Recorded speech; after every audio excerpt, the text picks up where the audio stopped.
Nestled in the shadow of its imposing, now abandoned keep, sits the dwindling riverside village of Weepstone. But things were not always so. For in times gone by, a man from the east, known only as Raal, grew to power, waging a relentless campaign westward. After crossing the mountains into the kingdom of Talesworth, he established his seat of power and constructed a stronghold from which to oversee his lands. He called this stronghold Weepstone Keep. Many wondered what compelled this mysterious and seemingly unstoppable warrior to end his bloody campaign in this place. But the years were good to Weepstone and its people, their harvests unfailingly robust, and their industries the envy of neighbors both near and far. However, Raal would not live forever, and upon his death, his lands passed to his eldest son, Byron, and thus began the troubled times. Long past are the seasons of plenty for Weepstone and its people, whose fields now sit barren, the people forsaken by the good fortunes they once took for granted. To the astonishment of many, Byron abandoned Weepstone Keep for a modest manor on a hill near the town, and forbade anyone to return to its halls. Now the town barely survives, mostly as an unwelcome stop along a trade route used by merchants too impatient to travel the hospitable roads of the south. Only the trapped or the desperate continue to call this bleak place their home. Our story begins here, on a night of ill omen, as the people of Weepstone have been called to the tavern for reasons unknown.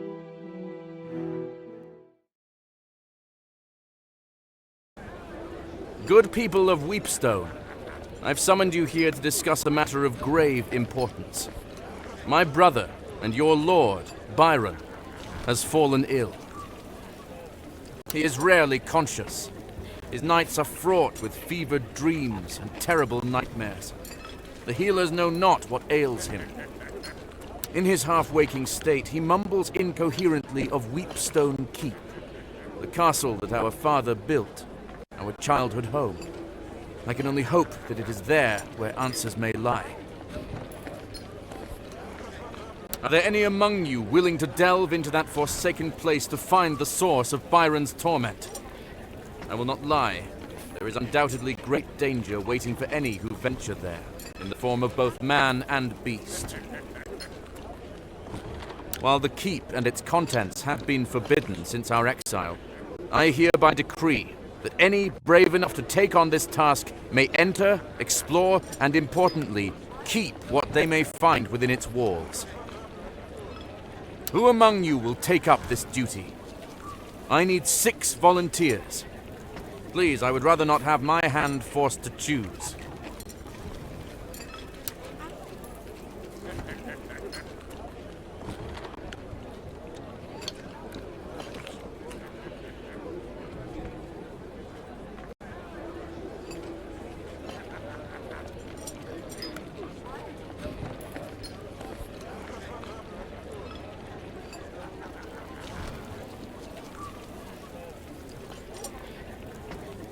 It is beyond me to make this choice. This path has already been chosen for me.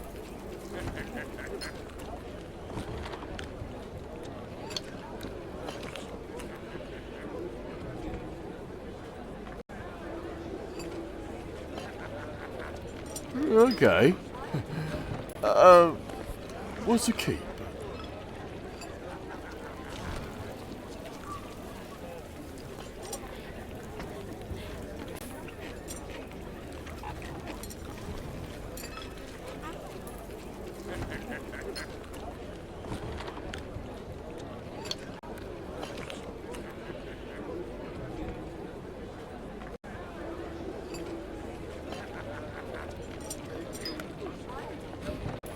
I'll go. I'm not as young as I once was, but maybe my years at the keep will be of some help. Where you go, I go. I love. You know that.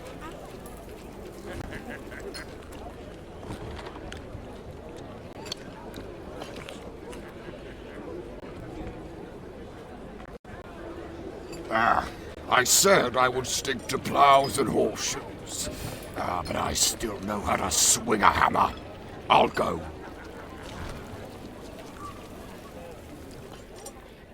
And so the unlikely party set out for the keep, arriving at the gates just as the evening light began to fail.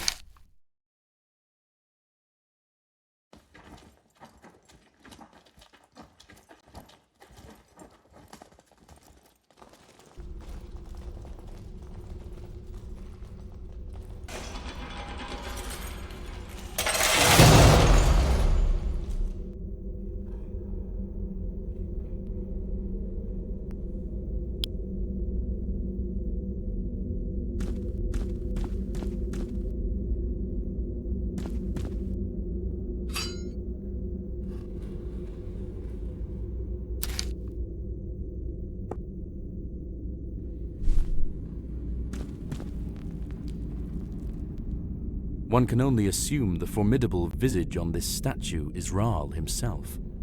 The left hand holds a small shield, while the right hand holds a lion-headed scepter.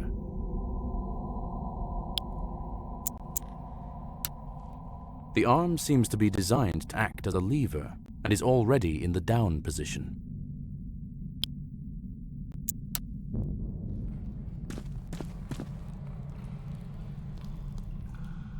One can only assume the formidable visage on this statue is Rahl himself.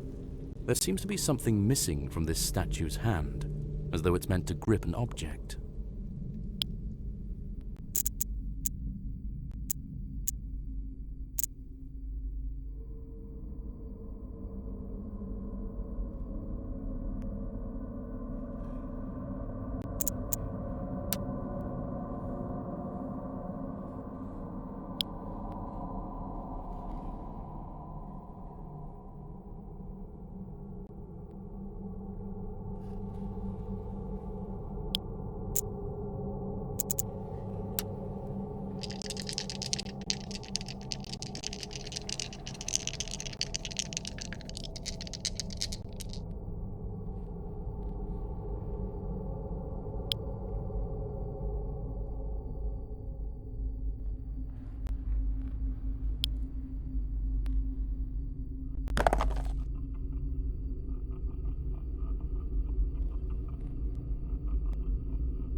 The scepter snaps into place with a satisfying click.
This door is locked and won't budge.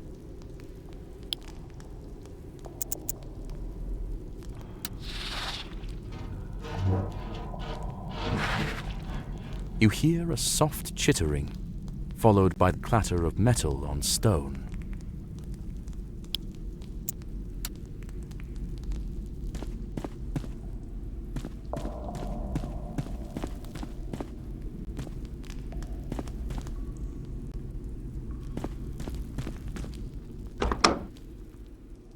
The smith's quarters are Spartan and humble, but must have once been a comfortable respite from the heat and ringing of the forge after a long day's labours.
Oh, I'm a daft, blasted idiot.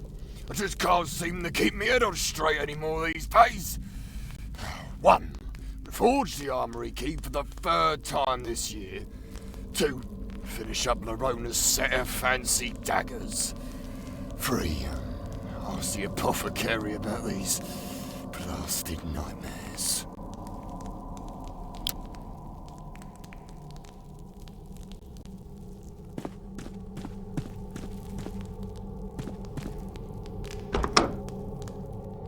The large forge at the center of this room seems long dormant, but the smell of coke and coal still permeates every inch.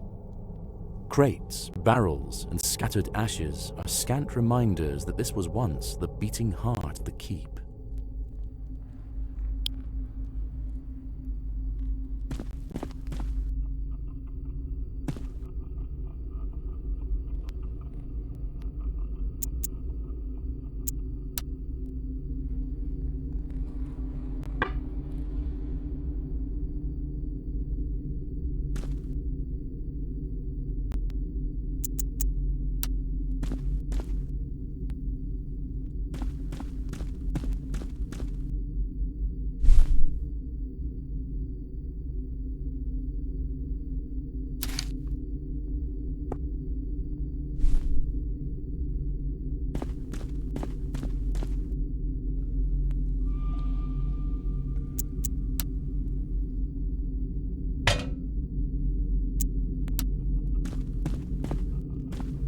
You lean in, lighting the forge with your torch.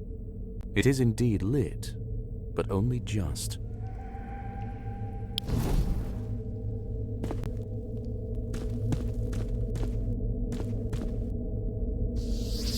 The forge begins heating up as you pump the bellows, but the embers remain quite cold. As more air pumps into the forge, you begin feeling some heat. The forge is as hot as it's going to get. The heat feels good in this cold, forgotten place.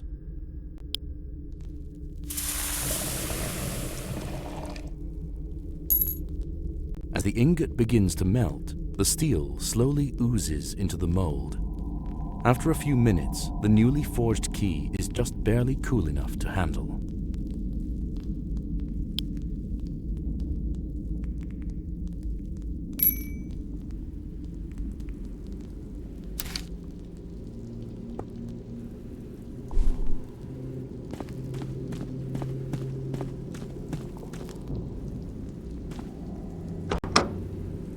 A filthy, disheveled man holding a knife cowers in the corner while eyeing you cautiously.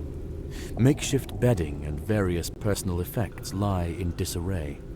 The smell is pungent. are you lot doing in here?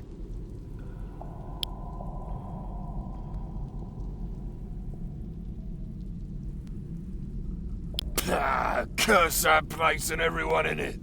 Like them bastards were more than happy to see the back of Old Creek.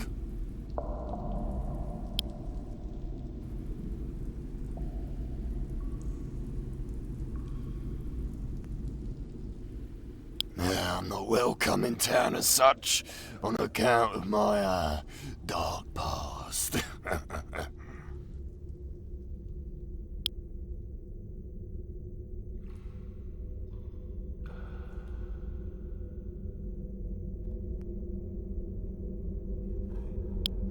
Sure, if you'll, have, Old Creek.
This stately but smaller hall seems to have served as a gallery of sorts. Crumbled detritus of carved busts and toppled plinths lie in shambles across the floor. The only remnants that hint at the original grandeur of this place are the large tapestries that still hang on the opposing walls, dominating the space.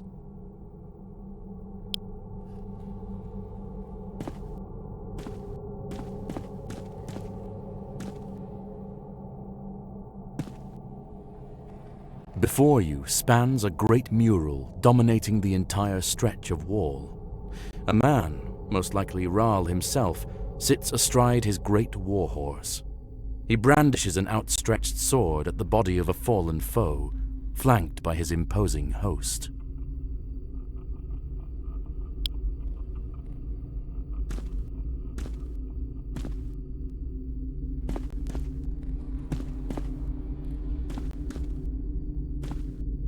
Depicted in the mural that spans the length of this side of the hall is the silhouette of a man standing in front of what looks like a calm pool of water.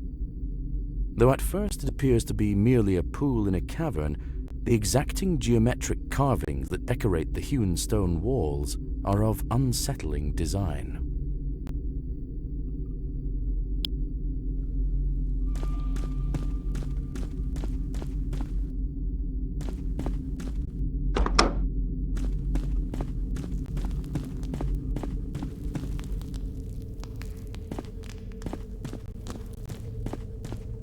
The party lifts with their combined might, but can do little to move the steel portcullis.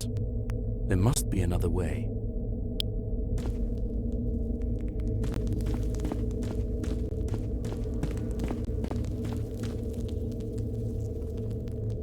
This door is not locked, but it refuses all attempts to open it.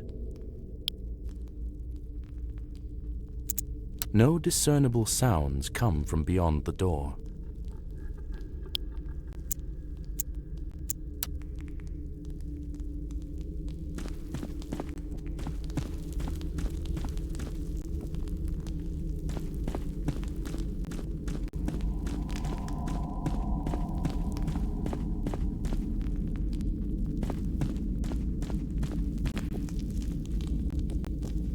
This door is wedged shut by the damp and refuses to open despite your best efforts.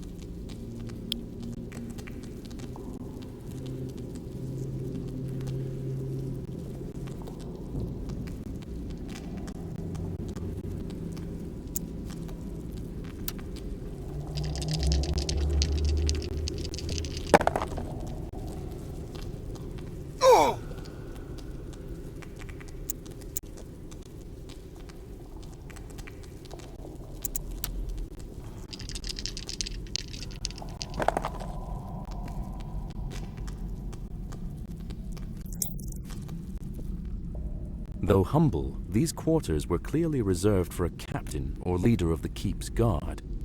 The contents of this room appear mostly untouched over the years, as various papers and a book sit undisturbed upon a wooden desk.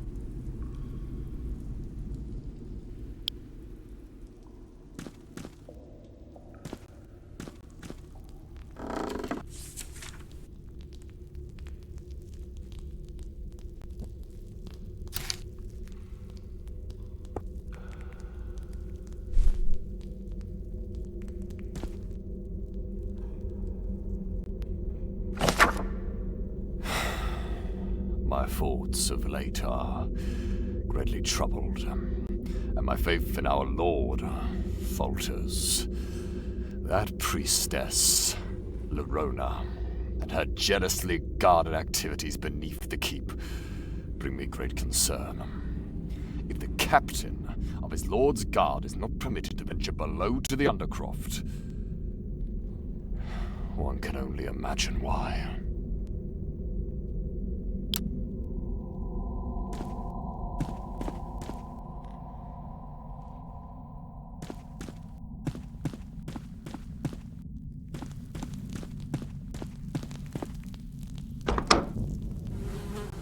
A foul odor pervades this place, a smell so heinous it is beyond description. A sitting board runs the length of the far wall, with 3 openings. Despite the buzzing flies, you hear the faintest sound of rushing water that seems to be coming from the farthest hole.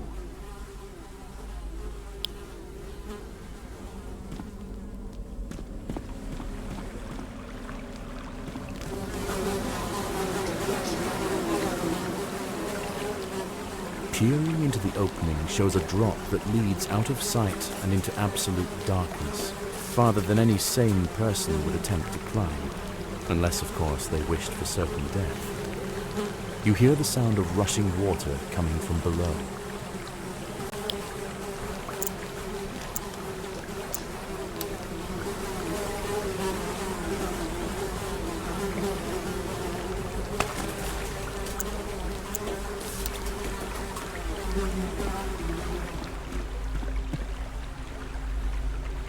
As you approach the middle latrine, you are blasted by an odor beyond words. You have no choice but to back away.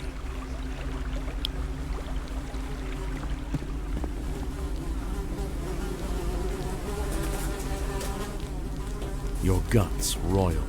Your eyes water. Whatever faith you have is tested by the putrid fumes that waft from this unholy maw.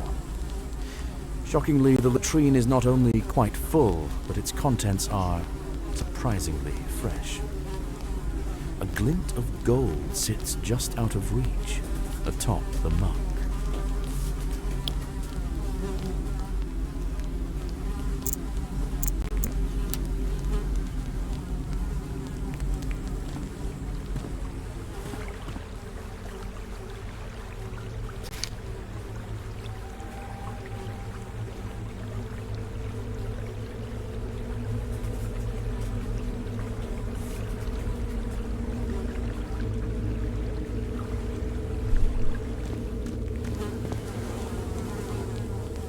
Your guts roil.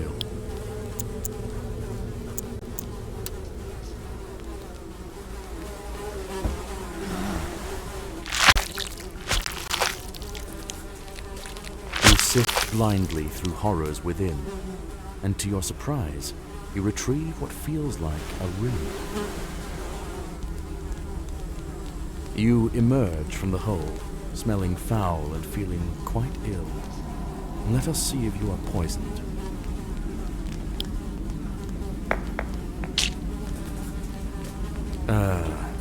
Let's just say that you're poisoned.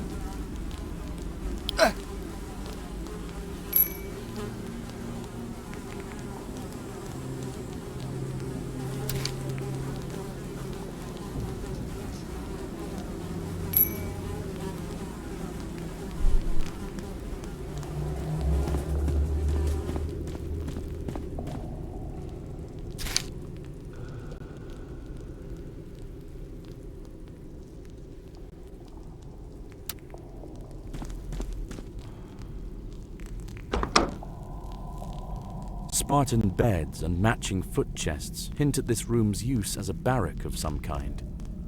The ravages of looters and time have been unkind, leaving it in shambles. A makeshift structure built from bed frames dominates the rear of the chamber.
The sound of small boots disturbs the quiet of the room as small figures burst forth from the haphazard barricade. They brandish crude weapons and seem particularly intent on defending their hideout.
A grinding noise, followed by the sound of metal scraping on stone, echoes from deep within the keep.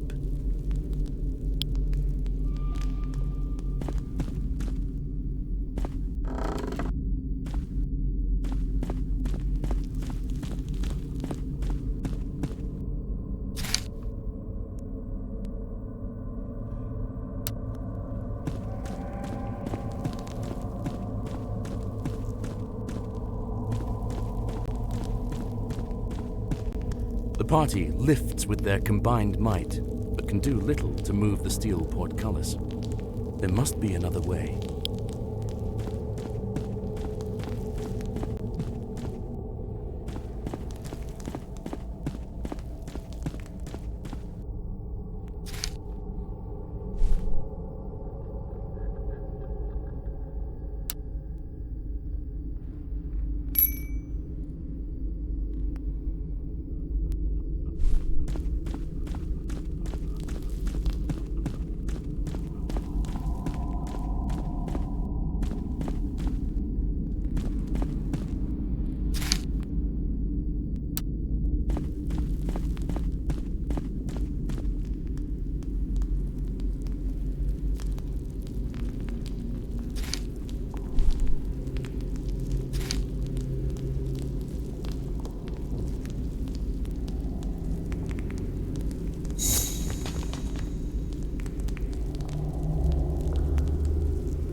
This door is locked and won't budge.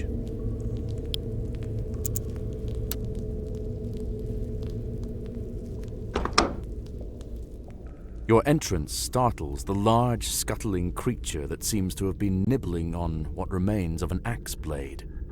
It rears up in surprise, emitting an eerie, chittering noise.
earthy smell of rusting metal and leather gone to rot fill this chamber that clearly once served as an armory. Mouldering armor and rusting weapons sit in chaotic piles, strewn without care and long forgotten.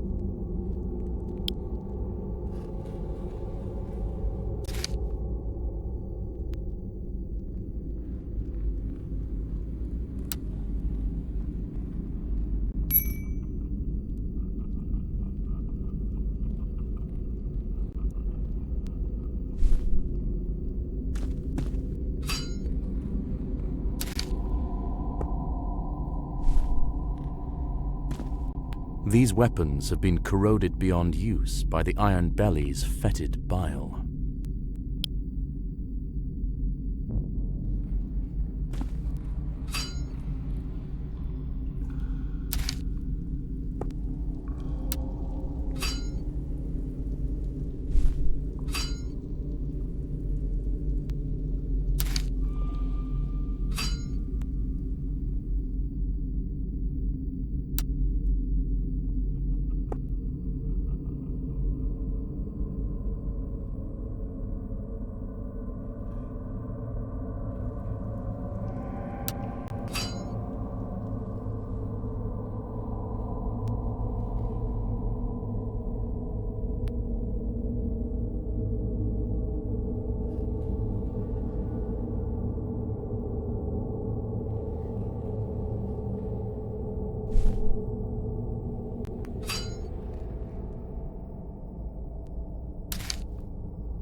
A grinding noise, followed by the sound of metal scraping on stone, echoes from deep within the keep.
This door is not locked, but it refuses all attempts to open it. You attack the door, but fail to cause any significant damage. No discernible sounds come from beyond the door.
A large, barren courtyard opens before you. complete with mature trees and cobblestone walkways. As you cross the threshold, a sprinkling of pebbles and dust rain down from above.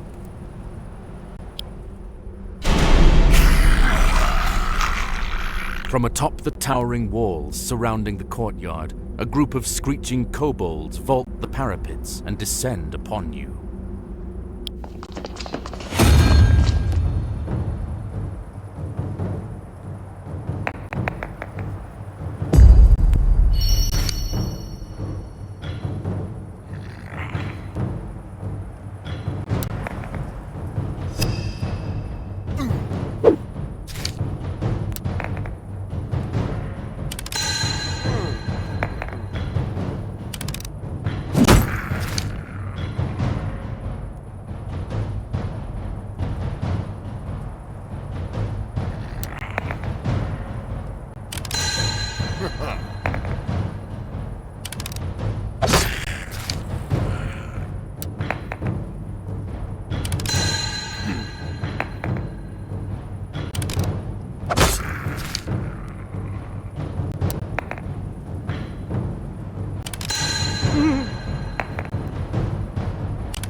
Despite your best efforts, the door refuses to budge.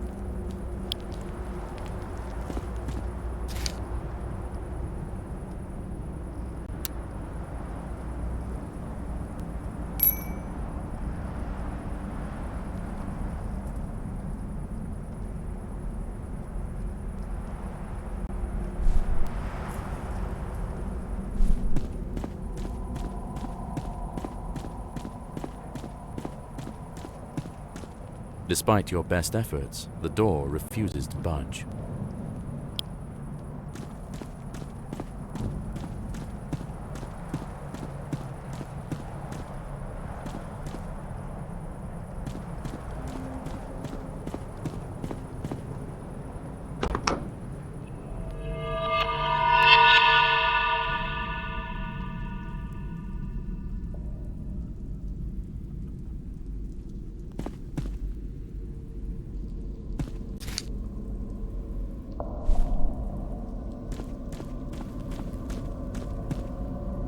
You there? Who are you that dares enter this sacred place?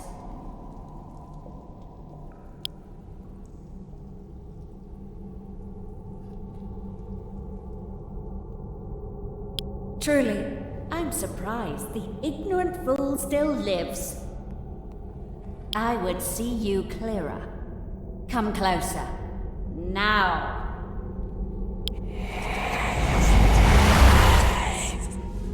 It would be rude to not introduce myself to guests.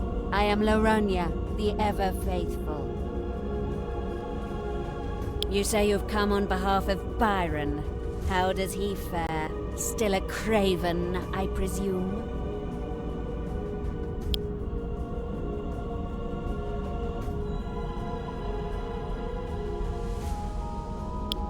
How tragic. Maybe he'll pull through.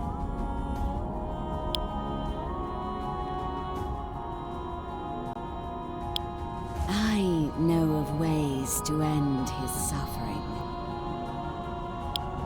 Let me show you.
I